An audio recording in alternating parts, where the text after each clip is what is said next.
Nous commençons cet après-midi avec une histoire en développement dans le nord de la Californie où un tremblement de terre de magnitude 60 a secoué les habitants tôt ce matin et le nettoyage est maintenant en cours.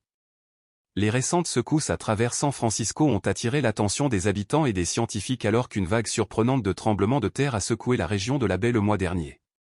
Des micro-séismes à peine perceptibles à Broadmoor aux secousses plus fortes à Berkeley et Leola, cette augmentation de l'activité sismique a ravivé les inquiétudes concernant les failles de la région et ce qui pourrait arriver sous ce paysage agité. Ce qui distingue cet épisode, ce n'est pas seulement le nombre de tremblements de terre, mais aussi leur profondeur de distribution et leur regroupement, qui fournissent des indices clés sur les forces tectoniques se déplaçant sous terre.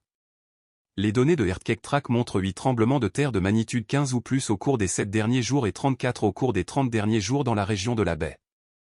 La plupart des tremblements de terre étaient de magnitude inférieure à 25 et sont passés inaperçus, mais quelques-uns ont été clairement ressentis. Le plus important était de magnitude 30 près de Leola le 8 juillet 2025, à quelques kilomètres au sud-est du campus. Ces petits événements rappellent le stress massif qui s'accumule le long des failles californiennes.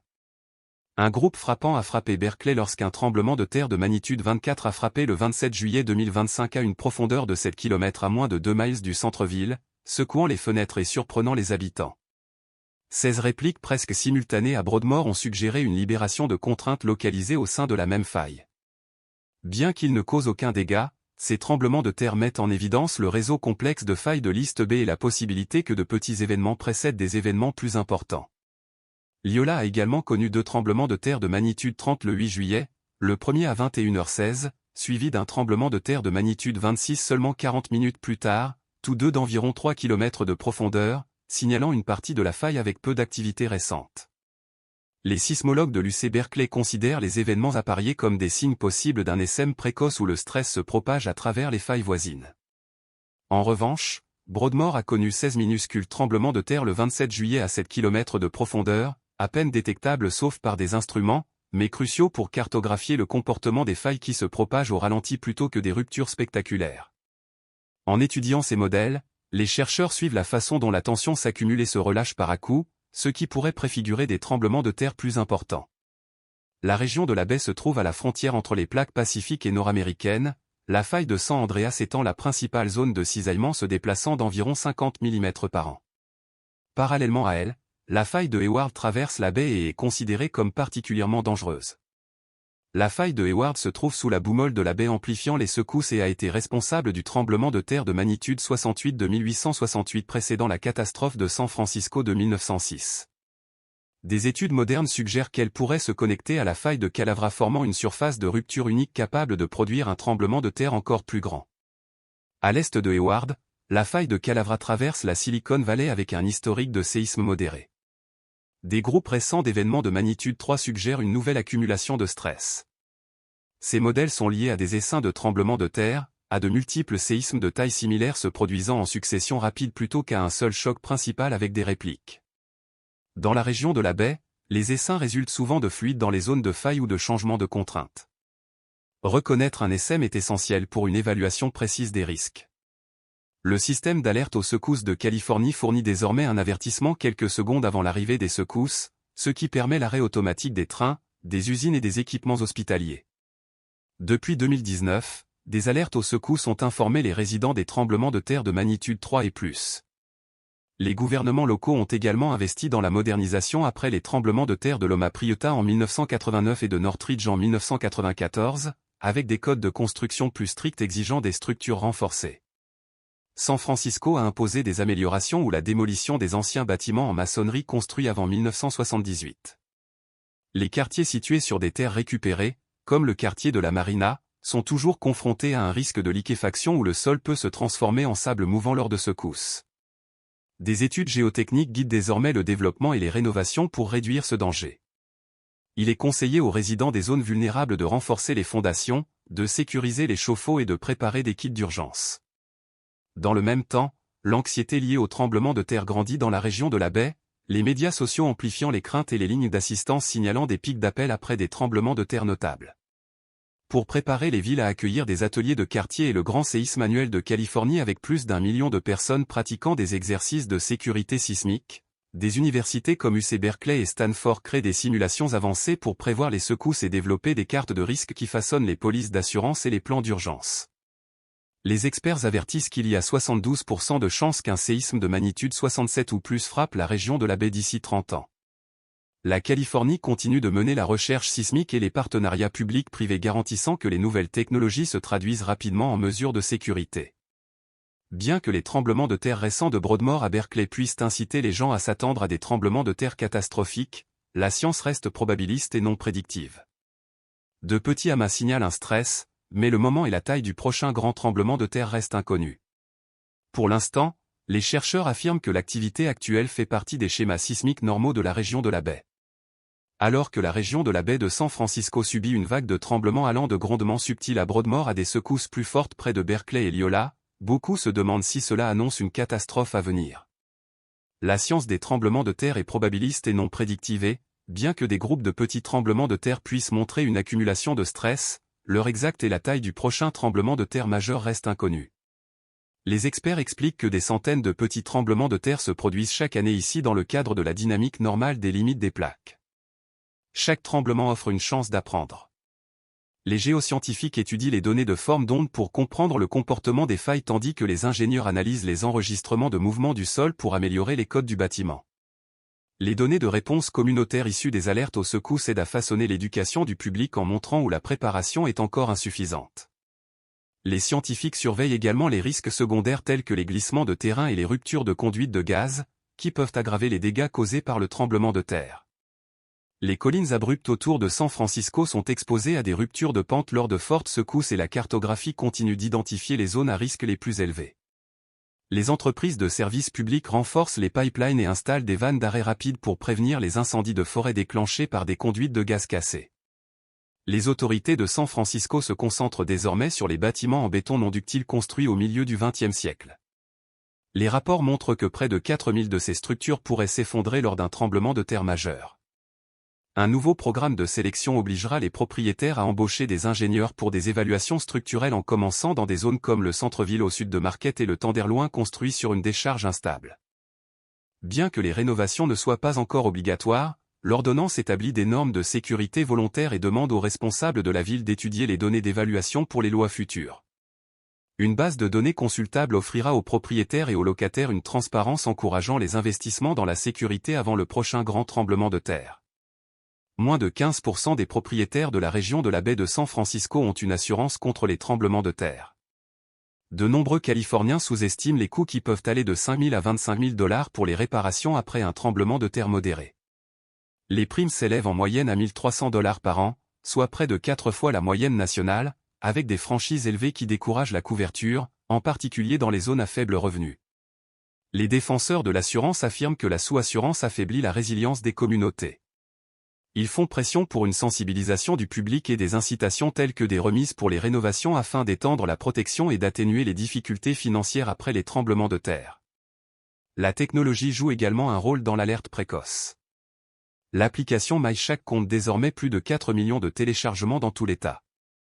Développé par l'UC Berkeley, il combine les capteurs Shack Alert avec des données de smartphone collaboratives pour étendre la couverture même pour ceux qui se trouvent en dehors des zones traditionnelles. Les mises à jour récentes ont amélioré la vitesse et ajouté un support multilingue pour atteindre les diverses communautés de la région de la baie. Les habitants considèrent désormais la préparation au tremblement de terre comme faisant partie de leur vie quotidienne, au même titre que la vérification de la météo ou de la circulation. La California Earthquake Authority propose un calculateur de primes pour modéliser les options de couverture. Les polices d'assurance couvrent généralement 10 à 20% de la valeur de la maison, avec des suppléments pour les frais de subsistance ou les biens personnels. La modernisation avec renforcement des murs d'isolation de base ou vannes d'arrêt automatique du gaz peut réduire les coûts. Un programme pilote de subvention couvre désormais jusqu'à la moitié des coûts de rénovation pour les quartiers vulnérables, ce qui stimule les souscriptions d'assurance. L'équipe d'intervention d'urgence du quartier de San Francisco forme des bénévoles aux premiers secours, à la recherche et au sauvetage, ainsi qu'à la gestion des catastrophes. Plus de 10 000 résidents sont désormais certifiés, créant ainsi un réseau prêt à soutenir les aînés et les personnes handicapées. Les entreprises envisagent d'ajouter cette formation pour les employés. La ville a également lancé Ready SF, une campagne de préparation moderne avec des cartes des risques, des listes de contrôle et des alertes en temps réel pour les tremblements de terre, les inondations et les incendies. Il propose un outil interactif de création de kits et des ateliers multilingues en cantonais, espagnol, tagalog et plus encore, rendant la préparation accessible à tous. Les scientifiques utilisent des systèmes radars et satellites avancés pour détecter la déformation du sol dans la région de la baie de San Francisco. Ces données affinent les modèles de probabilité de tremblement de terre et suivent le stress dû aux eaux pluviales, aux eaux souterraines ou au poids des infrastructures. De nouvelles méthodes permettent désormais une surveillance précise des ponts, des aqueducs et des digues afin que les autorités puissent prioriser les réparations et renforcer la sécurité publique. Des équipes géologiques de terrain ont découvert un nouveau segment rampant de la faille Concorde s'étendant sur plus de 7 km plus au sud que ce qui avait été cartographié précédemment.